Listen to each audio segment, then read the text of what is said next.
Isang 21 anyos na lalaki ang arestado sa entrapment operation ng Regional Anti-Cybercrime Unit 4A sa San Pablo, Laguna dahil sa kasong grave coercion. Yan ang balitang aking tinutukan.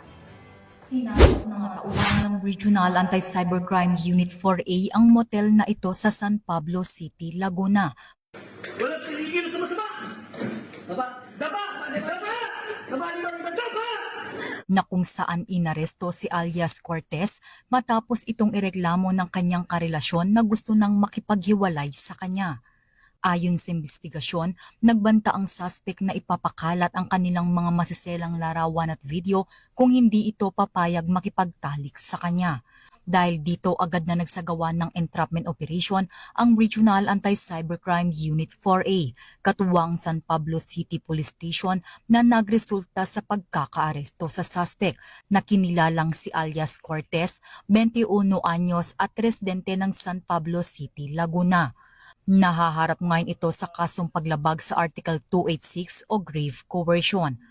Nasa pangalaga na ng San Pablo City Police Station ang suspect para sa dokumentasyon at paghahain ng karampatang kaso laban sa kanya. Sa mga kababayan po natin, lalong-lalo na sa mga kababaihan, we must know our worth. Huwag po nating hayaan na abusuhin po tayo ng ibang tao. Kung kayo man po ay nakakaranas ng online harassment and abuse, huwag po kayo magdalawang isip na lumapit sa PNP Anti-Cybercrime Group or tumawag ng 911.